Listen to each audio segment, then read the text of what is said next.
ఆంధ్రప్రదేశ్ ప్రజలందరికీ నమస్కారం. మళ్ళీ మనకి స్పెషల్ స్టేటస్ అనే ప్రాబ్లమ్ మళ్ళీ స్టార్ట్ అయింది. కొన్ని 4, 5 రోజులు బట్టి టీవీలోని ఇవన్నీ కూడా చాలా గొడవ జరుగుతుంది. సో అయితే అసలు ఇప్పుడు ప్రస్తుతానికి స్పెషల్ స్టేటస్ పరిస్థితి ఏంటి? మన పోలవరం ప్రాజెక్ట్ పరిస్థితి ఏంటి? స్పెషల్ ప్యాకేజ్ అనేది ఇస్తా ఉంటారు. అసలు స్పెషల్ ప్యాకేజీలు ఏమున్నాయి? అసలు దానివల్ల ఉపయోగం ఉందా లేదా? అసలు ఏ విధంగా అది ఆంధ్రప్రదేశ్ ప్రజలకు ఉపయోగపడుతుంది? అసలు ఉపయోగపడకపోతే మనం ఏం చేయాలి? అదేవిధంగా ఇప్పటి వరకు అసలు ఏమి ఇచ్చారు సెంట్రల్ గవర్నమెంట్ వాళ్ళు? అంటే మనము రోడ్స్ వైపు నుంచి కానీ, ఎలక్ట్రిసిటీ వైపు నుంచి కానీ, ఎడ్యుకేషన్ ఇన్స్టిట్యూట్స్ కానీ, హెల్త్ కేర్ కానీ, ఇటువంటి వాటిల్లో ఏమి ఇచ్చారు?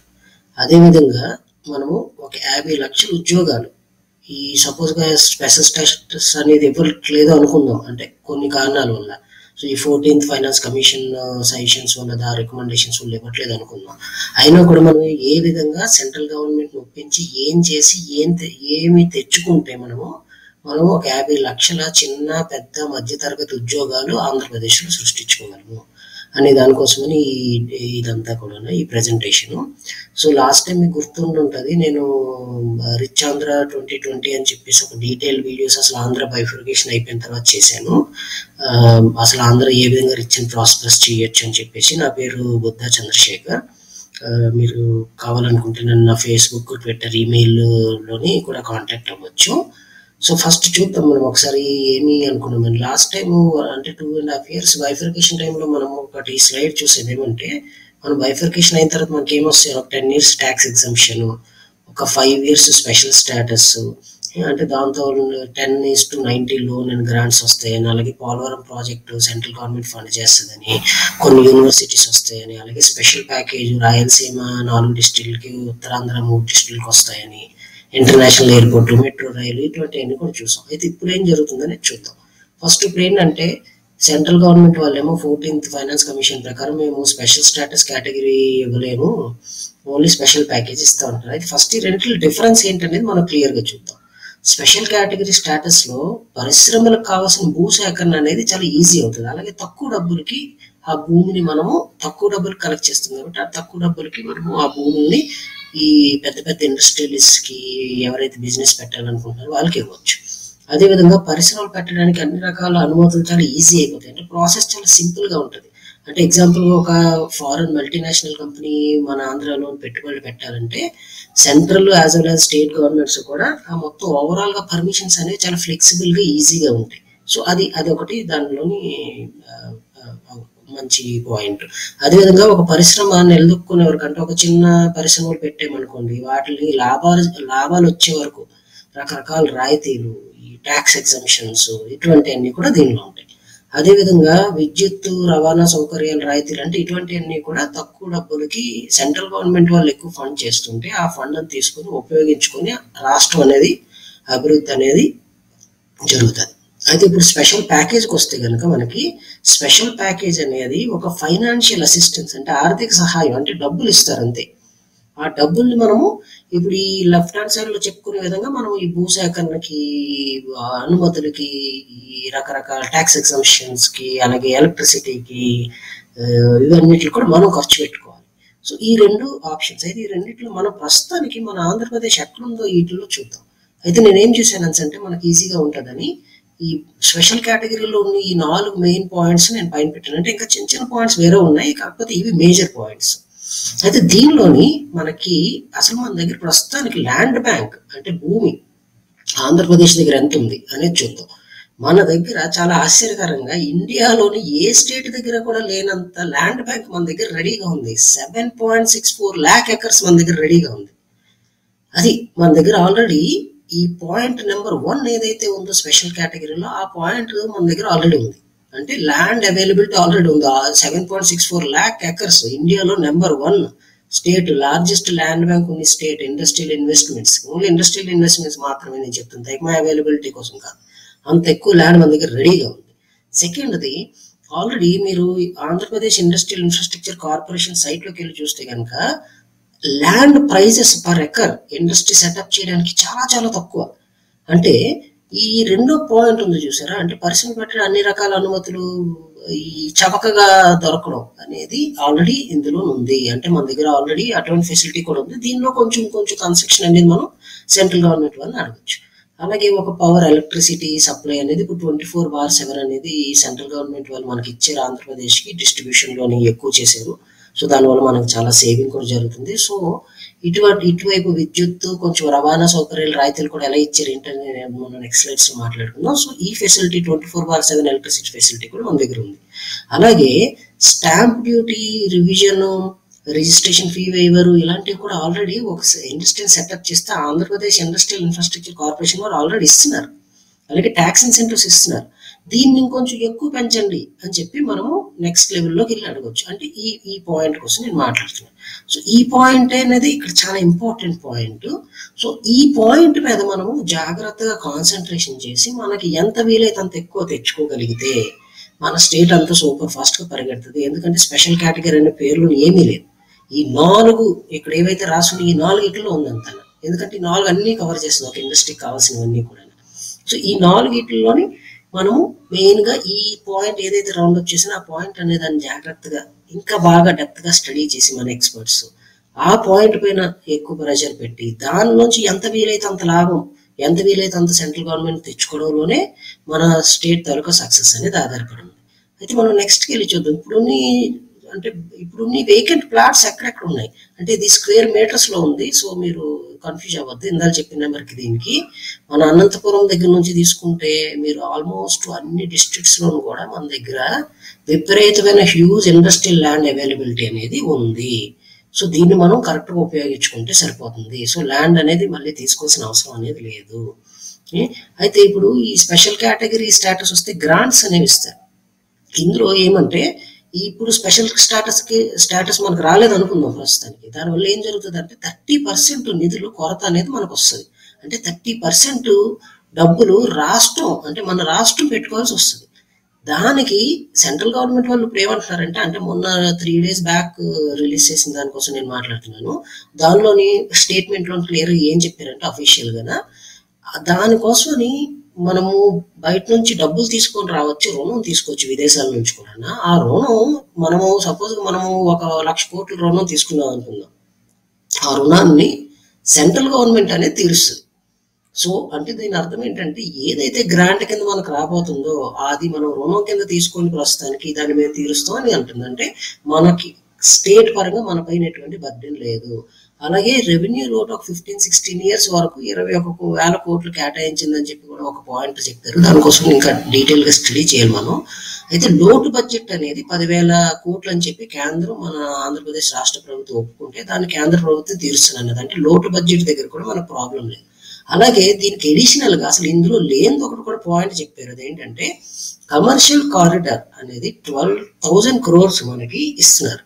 సో ఇది ఎగ్జాంపుల్ గా మన దగ్గర ఈ వైజాగ్ దగ్గర నుంచి తీసుకొని చెన్నై వరకు ఒక కారిడార్ రాబోతుంది. అలాగే అనంతపురం వైపు నుంచి ఇటు చిత్తూరు వైపుకి ఒక కారిడార్ రాబోతుంది. ఇటువంటి ఇండస్ట్రియల్ కారిడార్స్ కోసం కూడా 12,000 crores అనేవి ఇస్తున్నారు అడిషనల్ గా. సో దీంతో పాటుగా ఇప్పుడు 70% గ్రాంట్స్ ప్రస్తుతానికి మనకి ఉన్ని స్పెషల్ అంటే జనరల్ గా ఒక స్టేట్ కింద వితౌట్ స్పెషల్ కేటగిరీ మనకి 70% గ్రాంట్స్ అనేవి వస్తున్నాయి. ఇప్పుడు స్పెషల్ స్టేటస్ వస్తే ఇంకొక 20% ఎక్స్ట్రా వస్తుంది. దాని వాళ్ళు కాంపన్సేట్ చేస్తానంటున్నారు. అయితే ఈ సోషల్ స్కీమ్స్ కొంచెం డబ్బులు వస్తాయి. ఆ సోషల్ స్కీమ్స్ అంటే ఎగ్జాంపుల్ గా చైల్డ్ ఉమెన్ వెల్ఫేర్ స్కీమ్లు ఇటువంటివి అనమాట. అది ఒక 7,000-8,000 కోట్లు ఉంటాయి. ఆ 7,000-8,000 కోట్లు కూడా వాళ్ళు ఇస్తా అంటారు. అయితే ప్రస్తుతానికి ఇస్తారా లేదా అనేది తర్వాత విషయం, కానీ ఇస్తామని చెప్తున్నారు. ఇది ఒక పాయింట్ దానిలో పెట్టారు. సో ఇప్పుడు ఇది లా అవుతుంది కాబట్టి ఖచ్చితంగా ఇచ్చే అవకాశం ఉంది. అయితే non plan grants and loans అని ఉంటాయి. అంటే ఎగ్జాంపుల్ గా ఈ as per 14th commission recommendation ప్రకారం మన ఆంధ్రప్రదేశ్కి 22,113 కోట్లు నెక్స్ట్ 5 years కూడా non planned grants and loans కింద ఇస్తామని కూడా ఒప్పుకున్నారు. సో ఇది ఒక పాయింట్ మనం గుర్తుపెట్టుకుందాం. ఎందుకంటే మనం స్పెషల్ స్టాటస్ కేటగిరీలో లేము. అయితే ఈ స్పెషల్ స్టేటస్ కేటగిరీ తీసేస్తున్నామని చెప్తున్నారు కదా 14th ఫైనాన్స్ కమిషన్ వాళ్ళు. సో దీనివల్ల అసలు నిజంగా లాభమా మనకి నష్టమా అనేది చూద్దాం. అయితే 13th ఫైనాన్స్ కమిషన్లో ఏం జరిగేది ఫస్ట్ చూద్దాం. ఏంటంటే ఇక్కడ ఒకసారి ఈ గ్రాంట్స్ ఇన్ ఎయిడ్ అనేది ఎంత ఉందో చూడండి. ఇప్పుడు ఏం జరుగుతుంది అంటే ఎక్కువ పర్సెంటేజ్ యాక్చువల్గా దీనివల్ల లాభం. ఎందుకు లాభం అంటే ఓవరాల్గా పర్సెంటేజ్ అనేది పెరిగింది. అదేవిధంగా ఓవరాల్గా ఇచ్చే గ్రాంట్స్ అంటే ఇది క్రోర్స్లో ఉంది ఇక్కడ. అంటే ఇది అన్ని స్టేట్స్కి కలిపి. సో మన స్టేట్కి వచ్చేది మనకు వస్తుంది. బట్ ఎగ్జాంపుల్ ఇప్పుడు వరకు మనకి రూ. 50 వస్తున్నాయి అనుకుందాం. ఇప్పుడు ఒక 70-80 రూపాయలు వచ్చే అవకాశం ఉంది. అంటే దీనివల్ల యాక్చువల్‌గా లాభం అనేది ఉంది గానీ, నష్టం అనేది లేదు యాక్చువల్‌గా. కానీ ఏం జరుగుతుందనేసంటే, ఈ స్పెషల్ స్టేటస్ కేటగరీ అనే ఒక పేరు అనే ఒక రకమైన పాలిసీని తీసేయడం అనేది ఇక్కడ జరగడం వల్ల ఏం జరిగిందనేసంటే, మనకది కావాలి అనే దీనిలో ఉన్నాం కాబట్టి, మనకలాగ అనిపిస్తుంది. సో, యాక్చువల్‌గా ఏంటంటే సినారియో ఇది మీరు కెరియర్ IAS.comలోకెళ్ళి చూస్తే ఐఏఎస్ ఆఫీసర్స్ ప్రిపరేషన్ కోసం అని ఉండిన సైట్. దానిలో చాలా క్లియర్‌గా డీటెయిల్‌గా ఉంది. మీరు ఈ కిందనొచ్చిన లింక్‌లో చూడొచ్చు. సో, 13థ్ ఫైనాన్స్ కమిషన్‌లో వచ్చే గ్రాంట్స్, ఎయిడ్స్ ఇప్పుడు పెరుగుతున్నాయి. అదేవిధంగా ఓవరాల్‌గా డెవల్యూషన్ ఆఫ్ టాక్సెస్ కూడా పెరుగుతున్నాయి యాక్చువల్‌గా తగ్గట్లే. సో, మీరు చూస్తే గనుక దీన్ని మీరు డీటెయిల్‌గా అక్కడ ఆ సైట్‌లోని చూడొచ్చు. సో, అయితే నెక్స్ట్‌కెళ్తే యాక్చువల్‌గా స్పెషల్ ప్యాకేజ్ ఎవరికివ్వాలి అంటే, యాజ్ పర్ బైఫర్కేషన్ యాక్ట్ ప్రకారం స్పెషల్ ప్యాకేజ్ అనేది ఉత్తరాంధ్రలో వెనుకబడిన 3 జిల్లాలకి, రాయలసీమలోని 4 జిల్లాలకి ఇవ్వాలి. సో, ఈ ప్యాకేజ్ ఇప్పుడు ఏం జరిగింది అనేసంటే, ఈ ప్యాకేజ్‌ని తీసుకెళ్ళి మొత్తం ఆంధ్రప్రదేశ్‌లోని మొత్తం అన్ని డిస్ట్రిక్ట్స్‌కి కూడా ఇవ్వడం జరిగింది. సో, యాక్చువల్‌గా ఏంటంటే ఇస్తామనింది అనకుండా స్పెషల్ ప్యాకేజ్‌లో ఇంకా ఎక్కువ ఇచ్చినట్లుగా అయ్యిందనమాట యాక్చువల్‌గా. సో, అయితే ఇప్పటి వరకు ఏమేమి ఇచ్చారనేది ఒకటొకటి చూసుకొని వెళ్దాం. అంటే కొంచెం హై లెవెల్‌లోని మరి ప్రతి డెప్త్‌గా చిన్న చిన్నవి చెప్పలేము కాబట్టి, ఫస్ట్ పోలవరం. వాటర్ అనేది చాలా ఇంపార్టెంట్. మన వ్యవసాయ ఆధారిత రాష్ట్రం కాబట్టి, ఈ పోలవరం దానికి 1981లో పోలవరం ప్రాజెక్ట్ అనేది స్టార్ట్ అయింది. 35 సంవత్సరాలు అది ఎక్కడికి కదలలే. ఎంతోమంది ముఖ్యమంత్రులు వచ్చారు వెళ్ళిపోయారు. రకరకాల సెంట్రల్ గవర్నమెంట్లు వచ్చి వెళ్ళిపోయి కానీ ఎప్పుడు ఎవరు ఏం చేయలేదు దానిపైన. ఫస్ట్ మోదీ గవర్నమెంట్ వచ్చి ఒక ఆర్డినెన్స్ పాస్ చేసి ఈ 7 మండలాలని దీనిలో కలపడమే కాకుండా పోలవరానికి 100%, అంటే జనరల్‌గా చూడండి, ఈవెన్ మనము స్పెషల్ స్టేటస్ వచ్చినా కూడా 90% వచ్చేది కానీ 100% వచ్చేది. 100% నిధులు నాబార్డ్ ద్వారా ఇచ్చి మొత్తం ప్రాజెక్ట్ డబ్బులన్నీ వాళ్ళు పెట్టుకోవడానికి రెడీ అయ్యారు. సో, పోలవరం దగ్గర మనం లాభపడ్డాం యాక్చువల్‌గా. సో, ఇప్పుడు రాష్ట్ర ప్రభుత్వం పోలవరాన్ని ఎంత ఫాస్ట్‌గా కడితే ఇప్పుడు అంత మంచిది అనేది నా ఉద్దేశం.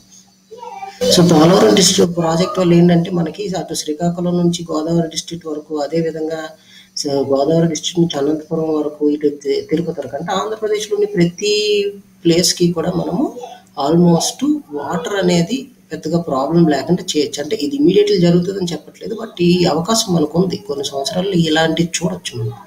అయితే కొన్ని ప్రాజెక్ట్స్ ఇంకా మాట్లాడుకోవాల్సినవి ఉన్నాయి, మాట్లాడుకుందాం. అయితే విద్యారంగంలో ఏమి ఇచ్చారో చూద్దాం. ఒక 13 సెంట్రల్ ఇన్స్టిట్యూట్స్ ఇచ్చారు ఆంధ్రప్రదేశ్కి ఈ లాస్ట్ 2.5 ఇయర్స్లో.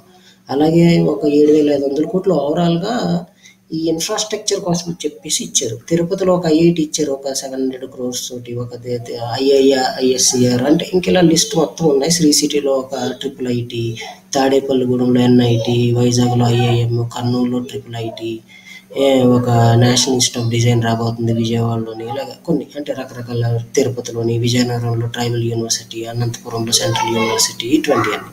సో, విద్యారంగం పరంగా మనకు ఒక 13 విద్యా సంస్థలు అనేవి, అలాగే ఎంతో కొంత డబ్బులు అనేవి అలొకేషన్ అనేది జరిగింది.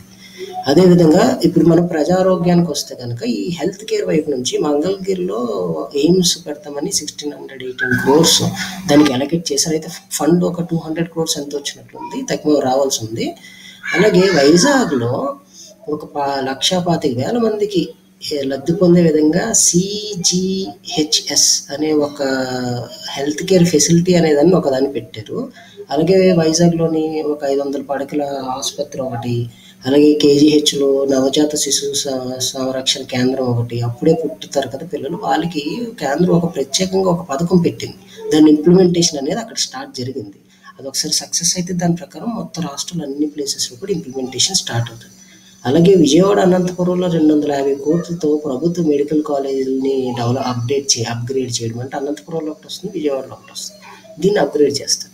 అదేవిధంగా ప్రధానమంత్రి సుస్వాస్థ్య రక్షణ యోజన కింద ఈ తిరుపతిలోని ఒక దీనికి 57.87 crores అనేవి రిలీజ్ చేస్తున్నారు.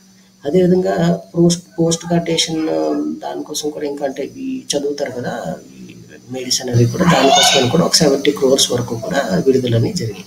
సో, ఇది మనకి హెల్త్ కేర్ పరంగా దీని పరంగా వచ్చింది. అయితే ఇప్పుడు రోడ్స్ చూద్దాం. ఇప్పుడు రోడ్స్కి ఏంటంటే మన లాస్ట్ నితిన్ గడ్కరీ గారు చాలా క్లియర్గా చెప్పారు. దీనికోసం ఎక్కువ చెప్పుకోవాల్సిన అవసరం లేదు, బట్ షార్ట్గా చెప్పాలంటే రాష్ట్రంలో ఉన్న నేషనల్ హైవేస్ కానీ, రాష్ట్రంలో వచ్చి ఏ కొత్త రోడ్ అయినా దాని తాలూకా నిధులన్నీ సెంట్రల్ గవర్నమెంట్ ఇస్తుంది. 65,000 కోట్ల నిధులు రోడ్లకి పరంగా, అలాగే ఎక్కడైనా ఫ్లైఓవర్స్ వేయాలి, లేకపోతే సబ్వేస్ వేయాలి, ఇటువంటి అన్నిటికి కూడా కేంద్ర ప్రభుత్వం 65,000 కోట్ల నిధులు రాష్ట్రానికి మన రాష్ట్రానికి ఇస్తుంది. సో ఇది మనకి రోడ్స్ వైపు. అలాగే ఒక 2 మేజర్ రోడ్స్ అనంతపురం నుంచి క్యాపిటల్ కనెక్ట్ అవుతుంటుంది, తిరుపతి, నెల్లూరు ఇటు కడప వైపు నుంచి వచ్చి కనెక్ట్ అవుతుంటుంది. అంటే ఆల్మోస్ట్ ఆంధ్రాలో కావాల్సిన రోడ్ అనే ఫెసిలిటీ అనేది కూడా ఇక్కడ కంప్లీట్గా వచ్చేస్తుంది. అలాగే రైల్ ఫెసిలిటీ, ఇది చాలా మంది దీన్ని అబ్జర్వ్ చేయలేదు. సో దీనికోసం క్లియర్గా చెప్తాను. సురేష్ ప్రభు గారు రీసెంట్గా, అంటే సెంట్రల్ గవర్నమెంట్ రైల్వే మినిస్టర్, ఒక 1000 కోట్లతోటి ఒక 2 కొత్త రైల్వే వర్క్ షాప్స్ కర్నూలులో ఒకటి, తిరుపతిలో ఒకటి, అలాగే ఒక వ్యాగన్ ఓవర్హాల్ ఫెసిలిటీ విశాఖపట్నంలోని ఇవ్వడం జరిగింది. అలాగే ఒక మేజర్ రైల్ నీర్ ప్లాంట్ అనేది ఆంధ్రప్రదేశ్లో వస్తుంది. అది ఎక్కడనేది ఇంకా ఫైనలైజ్ అవ్వలేదు, బట్ ఏదో ఒక ప్లేస్లో విజయవాడ దాని చుట్టుపక్కల ఎక్కడో వచ్చే అవకాశం ఉంది, లేదంటే గోదావరి డిస్ట్రిక్ట్లోనూ. అలాగే కొత్తపల్లి నుంచి నరసాపూర్ వరకు ఈ లైన్ కోసం అని చెప్పి, అలాగే బ్రిడ్జ్ కన్స్ట్రక్షన్స్ కోసం అని చెప్పేసి ఇటువంటివన్నిటికి కూడా ఒక 2,000 కోట్లు అనేవి ఇవ్వడం అనేది జరిగింది. అంటే ఎగ్జాంపుల్గా మీరు పిఠాపురం నుంచి కాకినాడ వరకు మెయిన్ లైన్ 21 కిలోమీటర్ స్ట్రెచ్ వరకు, దానికి ఒక 220 కోట్లు అవుతాయి, అవి శాంక్షన్ చేయడం అనేది జరిగింది. అలాగే కృష్ణాపట్నం పోర్ట్కి ఇప్పటి వరకు రైల్ కనెక్టివిటీ అనేది కరెక్ట్గా లేదు. అలాగే దానిపైన ఒక 3 బ్రిడ్జెస్ కట్టాలి. ఇవన్నిటికి కూడా సెంట్రల్ గవర్నమెంట్ మన రాష్ట్రానికి రైల్ ఎస్టాబ్లిష్మెంట్ దీనికోసమని ఇస్తుంది. అదేవిధంగా ఒక ఫ్రీట్ జోన్ అని ఒక జోన్ తీసుకొస్తున్నారు సపరేట్గా. ఆ జోన్ దీనివల్ల రైల్వే పరంగా మనకి ఒక 20,000 కోట్ల వరకు మన ఆంధ్ర రాష్ట్రం లాభపడే అవకాశం ఉంది. దీంతోపాటు జాబ్స్ కూడా ఇలా క్రియేట్ అవుతాయి. సో అలాగే ఇప్పుడు మనకి అసలు ఎక్కడా లేనిది అనుకోకుండా వచ్చినవి ఏంటంటే రక్షణ శాఖ. నిమ్మకూరు, నాగలంక, కర్నూలు, అనంతపురం, విశాఖపట్నంలో రక్షణ శాఖకి చెందిన 5 కీలక విభాగాలు వచ్చాయి. డిఫెన్స్ స్కూల్ ఒకటి వస్తుంది. అదేవిధంగా 3,266 కోట్ల నిధులతోటి విజయనగరంలో నావికాదళ ఎయిర్ స్టేషన్ అభివృద్ధి ఒకటి అక్కడ వస్తుంది. అది చాలా చాలా ఇంపార్టెంట్ మన ఓవరాల్ ఇండియాకి. అదేవిధంగా అనంతపురం జిల్లాలోని భారత్ ఎలక్ట్రానిక్స్ అంతా 300 కోట్ల రూపాయలతో అక్కడ వెపనరీ తయారు చేయడము, ఇటువంటి అన్నీ కూడా తయారు చేసే ఒక ఫ్యాక్టరీ. అలాగే అనంతపురంలో మళ్ళీ రాడారు, క్షిపణి తయారీ కేంద్రాలు.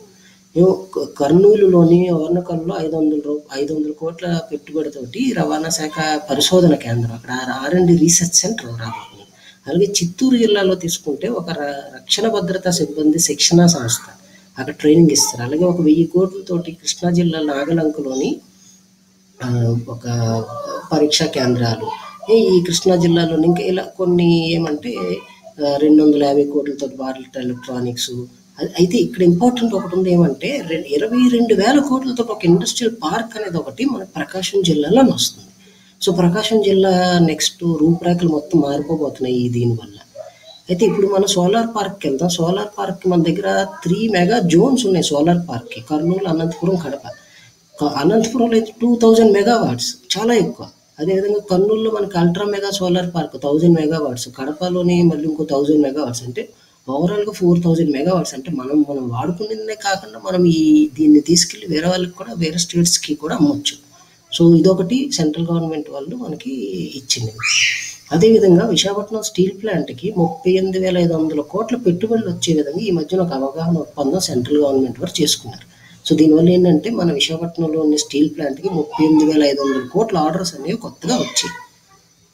అదేవిధంగా విశాఖపట్నంలోని ఆసియాలోని అతిపెద్ద మెట్టెక్ పార్క్ 20,000 కోట్లతోటి అక్కడ పెడుతున్నారు. దీనివల్ల 50,000 ఉద్యోగాలు వస్తాయి. అయితే మొన్నే స్టార్ట్ అయింది కాబట్టి ఇప్పుడు మనకు అర్థం అవ్వట్లేదు, కానీ ఒక 2-3 ఇయర్స్ డౌన్ లైన్లో చూసేవాల్సి ఇది ఒక హ్యూజ్, చాలా పెద్దదన్నమాట టెక్ పార్క్. ఒక 50,000 మంది డైరెక్ట్ ఉద్యోగాలు అంటే కనీసం ఒక 2-3 లక్షల మంది. సో దీనివల్ల ఏంటంటే ముఖ్యంగా ఈ హెల్త్ కేర్ రిలేటెడ్ ప్రోడక్ట్స్ ఏవైతే ఉన్నాయో వాటి తాలూకు ధరలు తగ్గడమే కాదు, మనము వేరే దగ్గరికి వీటిని పంపించి మనము చాలా ఆదాయం కూడా పొందొచ్చు దీనివల్ల.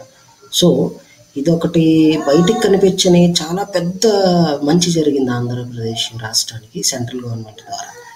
అదేవిధంగా ఇప్పుడు మన క్యాపిటల్ దీనికోసమని, రాజధానిలో జాతీయ రహదారుల కోసమని 25,000 కోట్లు, రాజధాని నిర్మాణానికి 10,000-15,000 కోట్లు ఇస్తామని 2 రోజుల క్రితం ఒప్పుకున్నారు. అయితే ఇప్పటివరకు 2,000 కోట్లు ఎంతో ఇచ్చినట్లున్నారు. అదేవిధంగా ఒక 1,000 కోట్లు అండర్ గ్రౌండ్ సిస్టమ్కి విజయవాడ గుంటూరు కోసమని ఇచ్చారు. అలాగే మెట్రో రైల్ కోసం కొంచెం ఏదో డబ్బులు ఇచ్చారు. ఇలా కొంచెం కొంచెం డబ్బులు ఇచ్చినట్లుగా నాకు కరెక్ట్గా ఎంత నెంబర్ ఇచ్చారనేది కరెక్ట్గా గుర్తులేదు. కానీ విజయవాడ నుంచి గుంటూరు వరకు మెట్రో రైలు, అసలు 2 డిస్ట్రిక్ట్లో మెట్రో రైలు ఏంటో నాకు తెలియదు. బట్ 2 డిస్ట్రిక్ట్లు కలుపుతూ ఒక పెద్ద మెట్రో రైల్ సిస్టము, అదేవిధంగా రకరకాల ప్రభుత్వ భవనాల నిర్మాణాల తాలూకా డబ్బులు, అలాగే ఒక పెద్ద రింగ్ రోడ్డు. ఆ రింగ్ రోడ్డు మొత్తం అంటే ఆల్మోస్ట్ అది విజయవాడ గుంటూరు కంప్లీట్గా కవర్ చేసే అంత పెద్ద రింగ్ రోడ్డు. అంటే ఈ రింగ్ రోడ్డు వరకే దగ్గర దగ్గర అలా లేదనుకున్నా కూడా ఒక 15,000-20,000 ఖర్చు అయ్యే అవకాశం ఉంది. అంటే దాని చిన్న చిన్న రోడ్స్ అవి ఇవి మొత్తం ఓవరాల్ కనెక్టివిటీ. అలాగే రాజధానికి రాష్ట్రం మొత్తం కలుపుతూ రోడ్స్. సో ఇవి ప్రస్తుతానికి రాజధాని కోసమని సెంట్రల్ గవర్నమెంట్ వాళ్ళు ఇచ్చిన ఫండ్స్, లేకపోతే ఇస్తామని చెప్తున్న ఫండ్స్ ఇప్పటి వరకు. ఎందుకంటే దీనిపైన కొంచెం క్లారిటీ లేదు కరెక్ట్గా. అలాగే ఇప్పుడు రీసెంట్గా హుద్దుదు జరిగింది. అప్పుడు దగ్గర దగ్గర ఒక 600-900 కోట్ల వరకు కూడా సెంట్రల్ గవర్నమెంట్ వాళ్ళు ఇచ్చారు. అయితే చాలా ఇల్లులు పడిపోయి, ఆ పడిపోయిన ఇల్లు దీనికోసం అని చెప్పి మన హౌసింగ్ ఫర్ ఆల్ అని ఒక స్కీమ్ పెట్టారు సెంట్రల్ గవర్నమెంట్ వాళ్ళు. ఆ స్కీమ్లోని మొత్తం కంట్రీలో 9 లక్షల ఇల్లులు ఇస్తే ఆంధ్రప్రదేశ్కి ఒక్కదానికి 1,93,000 ఇల్లు ఇచ్చారు. మనం ఈ విషయంలో మాత్రం ఖచ్చితంగా మనము వెంకయ్యనాయుడు గారిని మెచ్చుకోవాలి. ఎందుకంటే ఓవరాల్గా కంట్రీకి 9 lakhs ఇస్తే ఓన్లీ ఆంధ్రప్రదేశ్కి 1,93,000 ఇళ్ళని మంజూరు చేశారు. అయితే ఇప్పుడు ఇది step by step implementation. Next 2 to 3 yearsలో మనము ఇలా రకరకాల డిస్ట్రిక్ట్స్లో ఈ హౌసింగ్ ఫర్ ఆల్ అంటే ఇల్లు లేని వాళ్ళందరికీ ఇల్లులు కట్టడం అనే స్కీమ్ని మనము లైవ్గా అక్కడ చూస్తాం. సో దాంతోపాటుగా ఇది చాలామందికి తెలియని విషయం, ఇది నేను షేర్ చేద్దాం, నాకు చాలా ఇంట్రెస్టింగ్ ఇది. యాక్చువల్గా ఇప్పటివరకు ఏమయ్యేదంటే మన మత్స్యకారులు ఎవరైతే ఫిషింగ్ చేసే వాళ్ళు ఉంటారో వాళ్ళు ఈ రెడ్ లైన్ ఉంది చూసారు, ఈ రెడ్ లైన్ వరకే ఫిషింగ్ చేయడానికి అలో ఉండేది. ఇప్పుడు మోదీ గారు వచ్చిన తర్వాత ఏం చేశారు అంటే దాన్ని కొంచెము దూరం పుష్ చేశారు. అంటే ఇగో ఈ రేంజ్ వరకు వస్తారు. అంటే ఎగ్జాంపుల్కి ఇది 200 kilometers అనుకున్నాం. ఈ 200 kilometers వరకు ఇప్పుడు వరకు మన మత్స్యకారులు వెళ్ళి ఫిష్ పడుతుంటే ఇప్పుడు 400 kilometersకి వెళ్ళొచ్చు. అంటే ఎంత డీప్కి వెళ్తే అంత ఎక్కువ ఫిష్ వస్తుంది కదా. అలాగే అంత ఎక్కువ రకరకాల సీ రిలేటెడ్ ఫుడ్ ఐటమ్స్ అన్నీ కూడా వాళ్ళు పట్టుకోవచ్చు. దానివల్ల ఏం జరుగుతుంది అంటే వాళ్ళు ఓవరాల్గా వాళ్ళ ఇన్కమ్ పెరుగుతుంది. వాళ్ళ ఇన్కమ్ పెరిగితే వాళ్ళ పిల్లలు స్కూల్కి వెళ్తారు, వాళ్ళ లివింగ్ స్టాండర్డ్ పెరుగుతుంది, వాళ్ళు ఎవరిపైన డిపెండ్ అవ్వరు. అంటే ఈ విధంగా ఏంటంటే ఒక రకంగా మన దగ్గర ఉన్న మత్స్యకారులందరికీ కూడా చాలా మంచి పని జరిగింది యాక్చువల్. అంటే మన దగ్గరనే కాదు, దేశంలోని అందరు మత్స్యకారులకు కూడా దీనివల్ల చాలా మంచి జరిగింది. ఇది ఒకటి బ్లూ రెవల్యూషన్ అని చెప్పి మీరు గూగుల్లోని blue revolution central government website అని కొడితే అక్కడ దొరుకుతుంది. మీరు అక్కడికి వెళ్ళి మొత్తం చూడొచ్చు దీనికోసం. అలాగే ఇంకా కొన్ని వేరే చిన్న చిన్న ఇచ్చారు, అవి కూడా నేను ఒకసారి చెప్తాను. ఎందుకంటే 2-3 ఇంపార్టెంట్ పాయింట్స్ ఉన్నాయి దీంట్లోని. పెట్రోలియం రంగంలో ఒక 50-55,000 వరకు కోట్ల పెట్టుబడి. అంటే దగ్గర దగ్గర ఈ ప్రాజెక్ట్ మనకి ఎక్కడ వస్తుంది అంటే కాకినాడ దగ్గరలో వస్తుంది. అలాగే ఐటీ రంగంలో ఒక 350 కోట్లు, అంటే సమీర్ ప్రాజెక్ట్ వైజాగ్లో. అలాగే వైజాగ్ ఐటీ బిల్డింగ్ కోసం కొంచెం డబ్బులు ఇచ్చారు. అలాగే తిరుపతిలోని విజయవాడలో దానికోసం కొంచెం డబ్బులు ఇచ్చారు అవన్నీ. అలాగే పర్యాటక రంగంలో ఒక 130 కోట్లు ఇచ్చారు. అయితే దీని బ్రేకప్ నాకు కరెక్ట్గా ఐడియా లేదు. అలాగే ఇంధన రంగంలో ఒక 325 కోట్లు ఇచ్చామంటున్నారు. మరి ఇది ఎక్కడ ఎగ్జాక్ట్గా వస్తుంది అనేది నాకు కరెక్ట్గా అంటే అంత డీటెయిల్స్ లేవు. అయితే విమానాశ్రయాల కోసం 302 కోట్లు ఇచ్చారు. దగ్గర దగ్గర 200 కోట్ల పైన విజయవాడ ఎయిర్పోర్ట్ దీనికోసమని ఎక్స్టెన్షన్ కోసమని ఖర్చు అయింది. ఇంకా తగ్గుమవి ఇంకా ఈ వైజాగ్ ఎయిర్పోర్ట్ కోసము, అలాగే కాకినాడలో ఎయిర్పోర్ట్ని డెవలప్ చేశారు కొంచెము, వీటి కోసం ఖర్చు. దాంతోపాటుగా ఓవరాల్గా మన ఎలక్ట్రిసిటీ బిల్స్ తగ్గడానికి 1.9 crore LED బల్బులు సెంట్రల్ గవర్నమెంట్ వాళ్ళు ఇచ్చారు. అంటే ఈరోజు మనము రోడ్డు మీద ఆంధ్రాలో ఎక్కడైనా ఏదైనా LED బల్బ్ అనేది చూసామంటే అది వాళ్ళు ఇచ్చిన బల్బ్ అది. అదేవిధంగా 3,000 కోట్లు ఒక ఫెర్టిలైజర్ ప్లాంట్ విజయవాడలో అంటే కృష్ణా జిల్లాలో రాబోతుంది. అదొక దాన్ని శాంక్షన్ చేశారు. అది ఇంకా అంటే ఇప్పుడు చాలా ఇనీషియల్ స్టేజ్లో ఉంది, కానీ త్వరలో దాన్ని ఇంప్లిమెంటేషన్ ఎగ్జిక్యూషన్ స్టార్ట్ అవుతుంది. అదేవిధంగా 1,500 కోట్లు ఇన్లాండ్ వాటర్ వేస్ అంటే మన బకింగ్హామ్ కెనాల్ కోసం అని చెప్పేసి అలొకేట్ చేశారు. ఇది నేషనల్ వాటర్ వేస్ ప్రాజెక్ట్ అండర్లోకి వస్తుంది. అలాగే 4 లక్షల మరుగుదొడ్ల నిర్మాణానికి డబ్బులు ఇచ్చారు. అంటే ఇప్పుడు ఎగ్జాంపుల్గా మనం ఒక పబ్లిక్ ప్లేస్లోను కానీ లేకపోతే ఎక్కడైనా గ్రామాల్లోను కానీ ఇప్పుడు మరుగుదొడ్లు కట్టుకున్న డబ్బులు ఇస్తున్నారు కదా, అది 12,000 రూపాయలు ఇస్తారు. 12,000 రూపాయల్లోనే 9,000 రూపాయలు, దగ్గర దగ్గర 9,500 రూపాయలు అనుకుంటా, అది సెంట్రల్ గవర్నమెంట్ వాళ్ళు ఇస్తుంది. అంటే మనం 4,00,000 మరుగుదొడ్లు అంటే 4,00,000 మల్టిపుల్ బై 9,500 రూపాయలు వేసుకుంటే ఎంత డబ్బులు అయితే అంత డబ్బులన్నీ మనకు వచ్చాయి. అలాగే ప్రతి పాఠశాలలోని మరుగుదొడ్డి, హ్యాండ్ క్లీనింగ్ చేసుకునే సదుపాయాలు ఇటువంటివి కూడా వాళ్ళు ఇచ్చారు. అంటే నేను ఎందుకు ఇవన్నీ ఇలాగా చెప్తున్నానంటే అసలు మనకి ఏం వచ్చాయి, అసలు మనకి ఏం రాలేదు, అసలు మనకి ఏం రావాలి అనేది మనకి క్లారిటీ ఉంటే మంచిదని నా ఉద్దేశం. సో అయితే నాకు ఇదంతా బాగా అనిపించింది, కానీ యాక్చువల్గా ఒక దగ్గర మాత్రం నాకు చాలా బాధ అనిపిస్తుంది. అదేమంటే మన రాయలసీమ, శ్రీకాకుళం, ఉత్తరాంధ్ర ట్రైబల్ ఏరియా ఉంది. అంటే వైజాగ్ సిటీ వదిలేసి దాని పైనున్న ఏరియా, ఈ ఏరియా చూస్తే మీరు శ్రీకాకుళం, విజయనగరం, ఈ వైజాగ్లో పైనున్న ఏరియా, ఈస్ట్ గోదావరిలో ఒక పార్ట్ వరకు చాలా చాలా దారుణమైన పరిస్థితుల్లో ఉన్నారు అక్కడ జనాలు. ఎందుకు అంటే వాటర్ అవైలబిలిటీ అనేది మేజర్ ప్రాబ్లం. ఈ ఏరియాల్లో దగ్గర దగ్గర 2.4 కోట్ల మంది జీవిస్తున్నారు. వీళ్ళు దగ్గర దగ్గర 16 లక్షల ఎకరాల అగ్రికల్చర్ ల్యాండ్ ఉంది అక్కడ. వాళ్ళు మేము వ్యవసాయం చేస్తాము, మాకు వాటర్ ఇవ్వండి అంటున్నారు, కానీ మనం వాళ్ళకి వాటర్ ఇవ్వలేకపోతున్నాం. దీనివల్ల ఏం జరుగుతుందంటే ఈ 2 ఏరియాల నుంచి వేరే వేరే ప్లేసెస్కి పాపము ఈ డైలీ లేబర్ కింద ఈ కన్స్ట్రక్షన్ వర్క్స్ కోసమని, అదేవిధంగా ఏటీఎం దగ్గర సెక్యూరిటీ గార్డుల కింద, అరే వాళ్ళు మన సొంత రైతులు, వాళ్ళు మనం ఆదుకోవట్లేదు.